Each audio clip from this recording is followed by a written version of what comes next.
So we found the epitome of entitled millennial. Let's check it out. Lot to unpack there. Myriam François, your response? Well, first of all, we don't take any of our cues on anything to do with ethics, morality, or assessment of the Middle East from a spokesperson for a genocidal government. So let's be absolutely clear that Jonathan is here 16 months into a genocide to provide cover for that ongoing genocide. And the only platform this man deserves is one at The Hague, which eventually is where he will end up with the rest of the government that he currently represents. Let's not forget that there are already 2 arrest warrants in place for him and Yoel Gallant, him being Netanyahu, that this man here represents the spokesperson of that very government. Well, he's not the spokesman for that government. He's a spokesman for the IDF, which is what? He's not. He's an independent citizen now. Oh, so. for Piers. Well, he's not. Spare me. Okay. Sorry, you said he's the spokesman for the IDF. He's not. Okay, Piers. Of course he's not. He's just here as a friendly former member of the IDF. You called him the spopesman for the IDF. He's not. He literally is. But he literally is not. Okay, Piers. Well, that's an actual job. Mm-hmm. So I don't mean to be...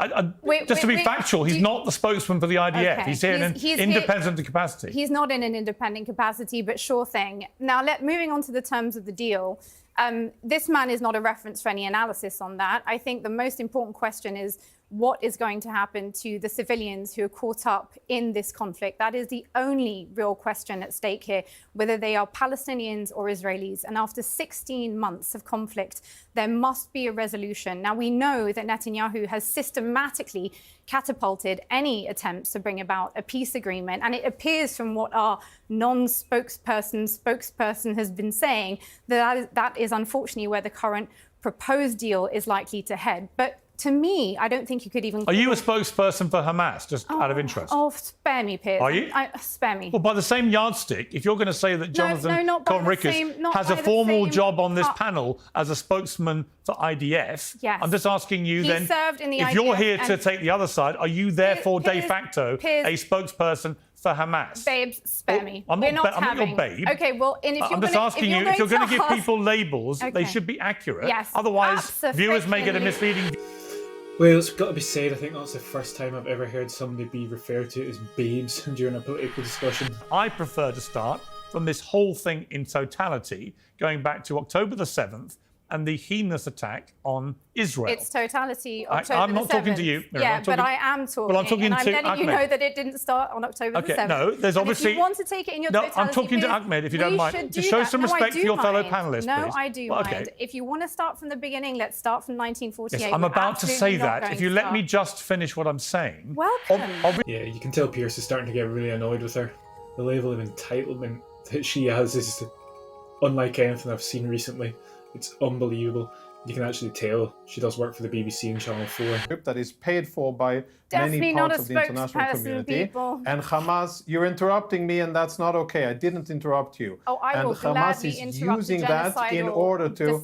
Of course you will. You can call me names, but that doesn't justify anything. You are defending genocide, sir, and you belong in The Hague, not on a panel.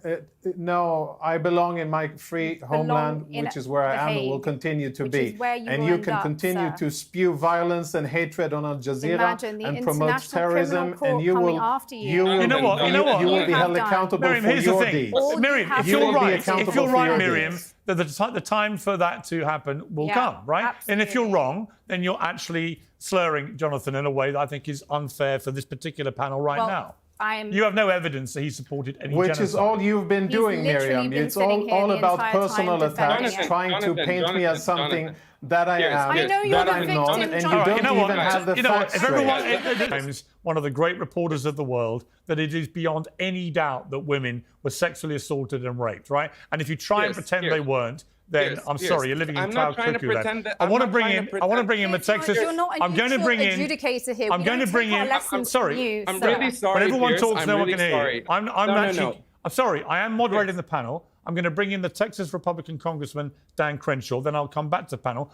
When hopefully you will all have learned how to speak not over each other, but respectfully. Yes, Daddy. You know what? It's not about being yes, Daddy. It's about being respectful to a panel. Well, listen, if you're going to carry on, Myriam, you may as well leave. I will absolutely carry on. It's honestly pathetic. You asked me to come, and I will say what I need to say. Oh, it's honestly, it's childish. Don't be childish.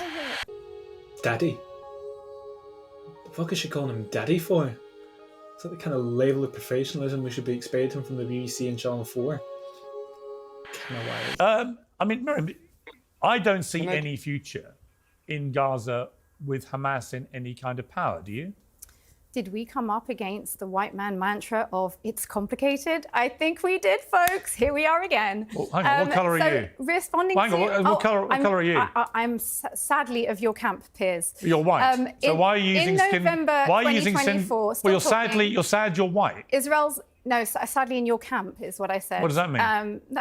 What do you mean? Affiliated with your life. If you're going to toss around skin colour, Jives, what do you mean? Yes. Anyway, your question what do you mean? was. What do you mean? That in November 2024. What do you mean by your skin colour, Jive? Are you saying that because we have white skin, we can't comment on this? Oh, spare me. You know, this little victim thing you do. It's not a victim thing. Not I'm asking you to clarify exactly what you mean when you say these things. And I will tell you exactly what.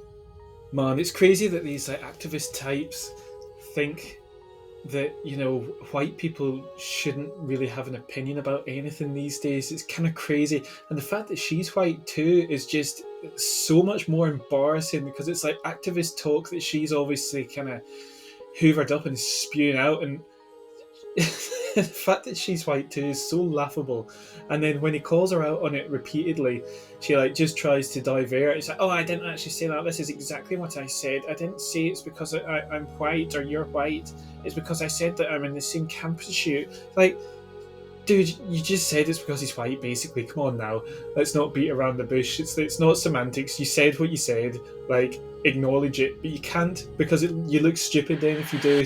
Going forward after this or not? I'm a talk. Political objectives of this deal are not, unfortunately, peace, which is the only sort of deal that we should be discussing at this point. Should Hamas have any power after this? A political. I'm not Palestinian. How is it for me to even answer that question? What I will tell you, you seem a world authority.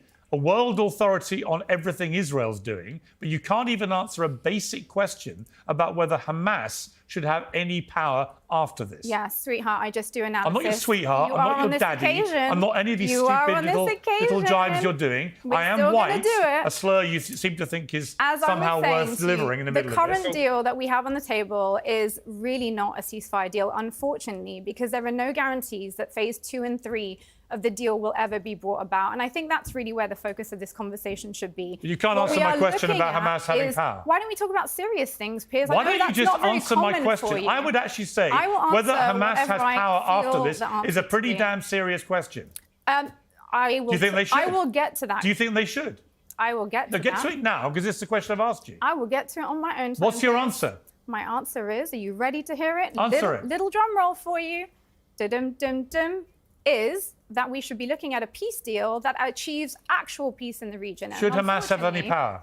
At the moment, the current phased proposal does not allow one more time before I leave you. Should Hamas have any power? You're going to leave me? Oh, that would be sad. Let's actually talk about Well, I wouldn't worry about it, because you'll never be back here again. But just for the purposes of the question, for the purposes of the question, we're not all 5-year-olds. Why don't you just try and be an adult? Try and be an adult in the room and answer a straight question. How about you don't talk over me? No, how about you answer my question or you shut up? Oh, Which one's it going to be? Just tell me to shut up on Yes, I did. No, I gave you a choice. Answer the question or shut up. One of the two. Which one's it going to be? You're not my dad, sweetheart. Which one's it going to be? You're not going to tell me what to do. Okay. And I'm Ahmed, let me go to you, because you seem the real question like somebody who won't be calling me sweetheart or dad. No, I'm done with you. I'm sorry. I'm done with you, Myriam. You're a complete. I do actually on my own show. I do on my show. You're a complete and utter half-wit. So let me bring in Ahmed. Well, Piers is being so respectful there, because I wouldn't be calling her half-wit. There's a lot more words I'd be using to call her, man. She is so insufferable. She's so obnoxious. I don't know how they all managed to get through that debate together. Well, they didn't really. It was a bit shapeless. But yeah, man, I fully back his decision to not have her on ever again. She's just so just frustrating to deal with. It's like arguing with like a teenager, like, like, yeah, no, let's not have her back on Piers Morgan Uncensored again. It would just burst blood vessels, and it actually doesn't make for good viewing, because she's just so obnoxious. She just ruins the conversation, just totally takes any drive out of the conversation and just brings it into just throwing shit at each other, which is just nonsense. You don't want that kind of debate. You want proper, calm, collected debate, not whatever the fuck that was there, man. But yeah, anyway. You know what? I'm going to declare our ceasefire. We've run out of time. I've got to leave it there because no one can hear a damn word anyone's saying. Let me thank you to Jonathan, to Ahmed and to Batia. Thank you all very much for joining me. To Myriam, you will never be back. So I won't be thanking you. I'll just be very, very glad to see the back of you. If you made it this far, thanks very much for watching. It's a brand new YouTube channel. It's only my second video, so please like and subscribe. Thank you.